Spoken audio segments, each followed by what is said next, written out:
If your best people are leaving, you don't have a loyalty problem. You're failing to lead them, and they're leaving to find someone who will.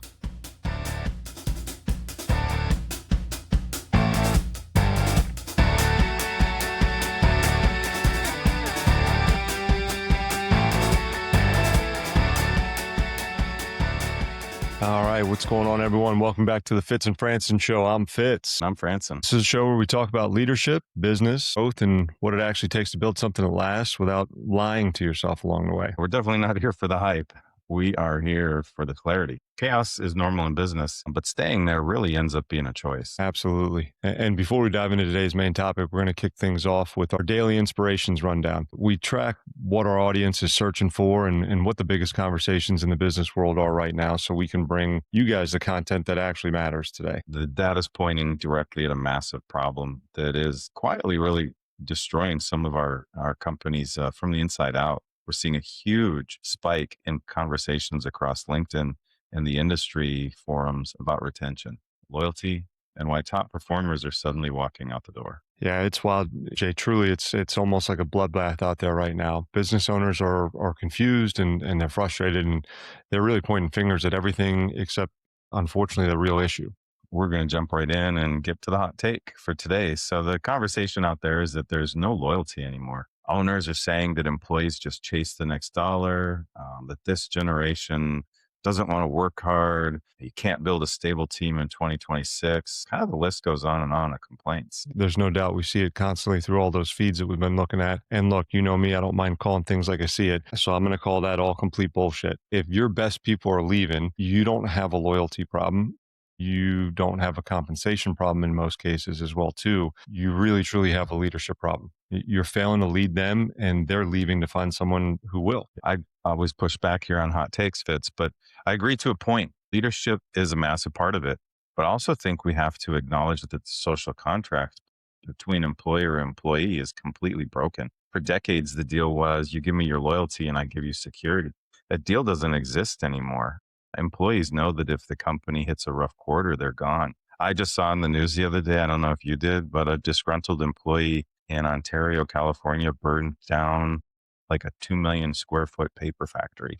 And he did it on social media and said, if you guys paid me a living wage, I wouldn't be doing this. So why should we be loyal? I did not see that, Jay. It's crazy. Big fire. Yeah.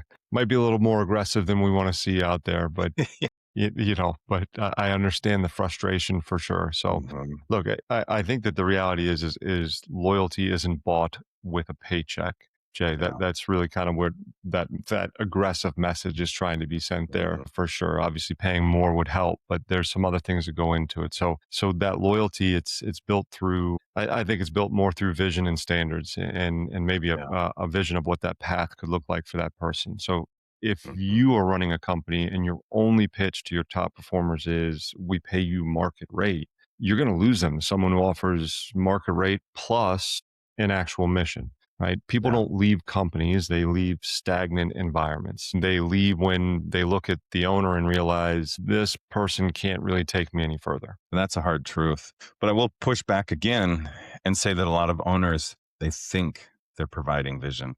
They have the mission statement on the wall. They do the quarterly rah-rah meetings. I think the disconnect is that the owner's vision is usually about the owner's wealth, not the employee's growth. Yeah, that's it exactly right there. And that is the loyalty trap, so to speak, right? Owners demand loyalty from their team, but they refuse to be loyal to their team's development. If you want to be a killer team or have a killer team, you have to build them. You got to train them, and you got to give them a reason to stay that goes well beyond their salary or bonuses or whatever it is they have in their comp plan currently. That is the truth. We've had some amazing guests on our show that have kind of talked about the quality of the companies that they work for and what makes them stick around. So let's maybe make this real for the listeners.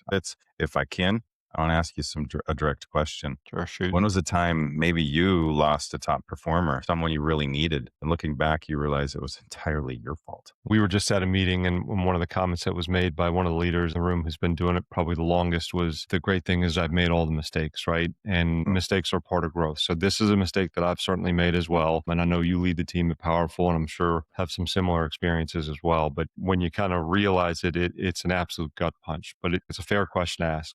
Early on in my career, Jay, I had a guy running for one of my teams, and he was an absolute killer. He was bringing in massive revenue, and I thought we were solid because he was being paid incredibly well. So I really just kind of left him alone, right? A lot of top performers will almost in a way say that to you, maybe in Yeah. exact words or not so many words, that I'm good, just leave me Yeah. alone. Right? And that's what he did. So I think it was a Tuesday or Wednesday. He comes into my office and hands me his resignation and tells me he's actually going to a competitor for slightly less money.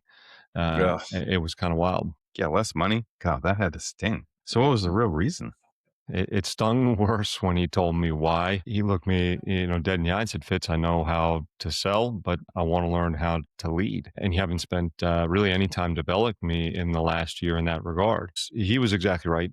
Again, kind of looking back on it and Monday morning quarterback it, I hadn't spent that time with him. So I was really treating him more like a revenue machine and not a person with a career or aspirations or any kind of trajectory at all. If I'm being honest, I was demanding his loyalty to my numbers or our numbers as a company, but I really was offering kind of zero loyalty to his future. And it was a massive, really, truly a massive wake up call for me in my career. Yeah, man, that's powerful. And similar story when I took over Powerful Media as the general manager, I really cared about the P&L. And I had people on my team that I basically ignored. I said, just do your job. And the company was young enough that I didn't know how to ask the right questions, and my employees didn't know how to ask the right questions. And I lost a couple of good people in the first couple of years. And I didn't even know why until later on when I had made those mistakes, right? You Yeah. make every mistake in the book. This happens every single day across the country. But I've been on the other side of that equation too. Before I came here, I remember being a top producer at one of my other companies. My goals, hitting the metrics, breaking the records. And the reward for my hard work was just more work. It was a $8 gift card to Hy-Vee for a turkey on Thanksgiving. And that was it. Mm. And the leader never asked me where I wanted to go or what my goals were. He just expected me to keep grinding for his vision. I eventually left because I realized my ceiling was his comfort zone. Man, my ceiling was his comfort zone.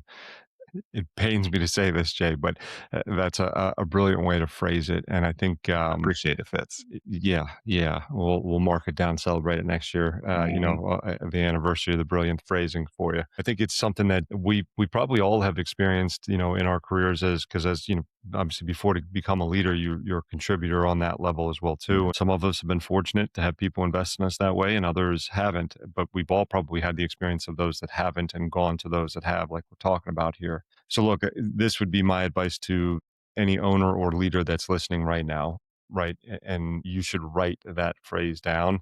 Like, my ceiling was his comfort zone. That should resonate with you and make you kind of question your conversations and interactions with your people. So are your top performers hitting a ceiling because you are too comfortable, or you are just comfortable to grow as a leader, right? You're not comfortable enough to make those growth attempts. And to our listeners, all of us have these stories, and we'd love to hear from you. One of the aha moments that you had where you did realize this is on me, and then share with us what you did to outgrow yourself. We love Yeah. growth stories. So let's pivot, Fitz, to a solution. Yeah. Let's go for it. If the old model of buying loyalty is dead, how do you actually retain top talent in 26? How do you keep these top performers on your team from quietly updating their resumes? That's an excellent question. It's actually what I was going to dive into right after I had that experience with one of my top guys and that pain of losing them.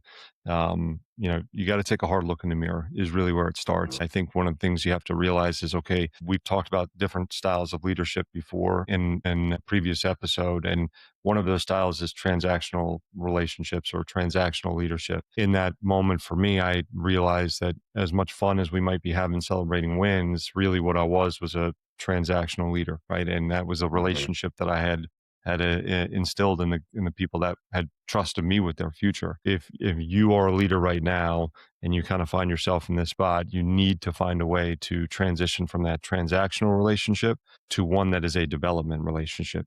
You have to stop asking, what can this person do for my company? And shift that question to, who is this person becoming while they work for me? And Fitz, you and I both love coaching. We love the coaching mindset. We love the power of a good question. And on previous episodes, and there will be many more to come, where we talk a lot about scaling the person before you scale the business. This is the exact same principle applied to your team.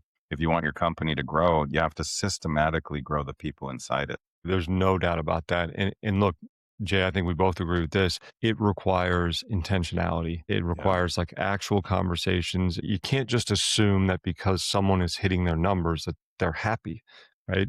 You have to know what their personal vision is for themselves, their family, whatever it might be. Are they buying a house? Are they trying to become a VP at some point in their career? Or are they trying to start even their own business one day? If you don't know the answers to those questions, the sad truth is that you're already losing them. Let's address the hippo in the room. Some people call it an elephant, but at the Fitz and Franson Show, it's a hippo sitting in the corner. A lot of owners are terrified to develop their people because they think, if I train them, they'll just leave and become my competition. Again, put it a little bluntly here, Jay, that's a loser's mentality for sure. Scarcity mindset, you can rephrase it however you want, but it really, in my mind, it's a loser's mentality. So I guess the question I would ask is like, what's the alternative? You don't train them and they stay. Now you have a company full of stagnant, undeveloped people. So for me, and I know for many other leaders that have gone through maybe this learning experience, I would rather train someone so well that they could leave, but also treat them so well that they never really want to. That's really good. A couple of books, if our listeners are looking for the next Audible download, Who Not How. It's a great book. And another book that I really enjoy, it's a great listen, is Chris Voss's book, Never Split the Difference. Great when book. you think about asking better questions, and I come up against this with a lot of the people I talk to, is leaders are used to giving orders. Hey, I need you to do this, right? And if to a certain extent, being task oriented is how you got this far. But when you start looking at scaling, you need to start asking questions in between the tasks, right? Hey, how are things going today? Hey, what can we be doing differently in your workflow to help you enjoy your job more? Asking these questions instead of just saying, hey, I need you to take on more, or I need you to solve this problem for me. Get those questions asked. So, all right, let's bring this home with some practical takeaways from our daily inspirations rundown. If an owner is listening right now and realizes they might be caught in the loyalty trap, what are the immediate steps they need to take this week, Fitz? Great question. And again, this is learned experience from my own failures. Been there, done that, had those lumps and bruises myself. So hopefully this helps somebody out there that has kind of had that aha moment in their team, in their career right now. So look, I'll give you 3 specific questions that you need to ask your top performers. And I would say you need to do it like this week, right now. Don't put it off any longer, right? So schedule a one-on-one, take them to coffee and ask these questions. It'll help for sure. All right, I'm ready here. What's question number 1? All right. So question number 1, what is the most frustrating bottleneck in your day-to-day work right now? And how can I help improve it for you? This shows them, I think, that you're there to serve them, right? As a manager, one of the mindsets you should have is that you work for your people, not the other way around. It's not just like a one-way street. It's really good. And it gives you the opportunity to clarify if needed. It might be that they're saying this is a problem and you're saying we're not going to change it. It might just shed some light on an issue you didn't even know existed. It's a lot of great opportunities here. Sometimes they just need a vent. Yeah. Sometimes, man, I've talked to plenty of sales guys, Fitz, that just needed to talk to somebody about how bad their day was. There's no solutions. There's just simply listening. That's right. And for the record, it wasn't our fault that it was a bad day. That's right.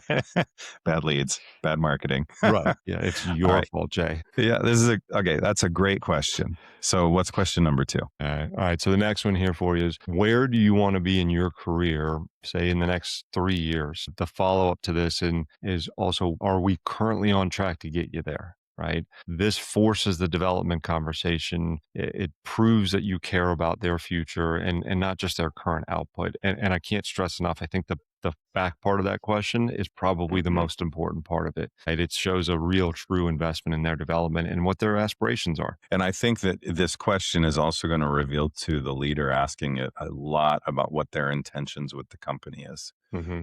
Because this employee might make requests of their own personal development that requires the company to grow to accommodate. No doubt. And so that's going to challenge the leader to say, am I willing to grow the company alongside of my top performers? So that's a great question. A challenging one for both the leader and the employee. So final question, Fitz, what do you got? Before I give this one, I'm going to give you, I guess, another piece of advice here is, do these right away. But with the caveat here, Jay, don't do them unless you're ready to hear the answers Yeah. and do something about it. Okay. Yeah. Love it. Because if you ask these questions and don't act on them and don't change or evolve as a leader, it's Yep. going to be lip service and it's going to do more damage than if you didn't ask. So, Yeah. so the last one here for you, if you've made up your mind that you're going to listen and you're going to do something about it, right? It would be this. What is one thing I'm doing as a leader that is slowing you down or making your job harder? You really have to be willing to take that hit, like I was just saying. And if you Yeah. cannot handle the answers to those questions or this one in particular, Mm. you have no business leading a team, in my opinion. Yeah. Oh, get that last question. So those are Mhm. heavy questions, Fitz, to be honest. But if you actually ask them and actually listen to the answers, it will completely transform the culture of your company pretty quickly. There is no doubt. And look, I'm speaking from personal experience. I've seen it, right? We all want loyalty. It might be a phrase you have on the wall, those kinds of things, but you have to earn it. You have to earn that loyalty that you're, I guess, demanding from your people by putting it up on a wall. It's really that simple. It's not just given, it's earned. Well said. And we've covered some hard truths today. But that's what this show is all about. So we want to help you, the listener, build something that actually lasts. Speaking of building those things that last, you're not going to want to miss the next episode we have coming out. We're going to dive into, I guess we'll call it the one hidden metric that is quietly bankrupting or putting another small business out right now, right? It's not marketing cost, it's not the Phew. payroll, and you're off the hook on next one, Jay. It's a metric or KPI that I would tell you almost nobody is tracking it, and we're going to expose that on next week's episode. This one's going to be good. So thank you all for tuning in today. If this episode brought you value, please share it with another leader, maybe who needs to hear it. Give them some hard truths. And as well, like, subscribe, ring the bell, do your thing. Leave us a review as well. We'd appreciate that as well. We're across all the platforms. We're on Spotify and Apple Podcasts and YouTube and all over the place. Yeah. And we're here to help, man. So if you're struggling with this kind of concept or anything else we've talked about, don't hesitate to reach out. We'll be happy to share some of our failures with you and how we got through them for sure. So we appreciate you guys. So Jay, always a pleasure, sir. And Absolutely. until next time, we'll keep building and keep growing. Happy hunting, everybody. Yeah.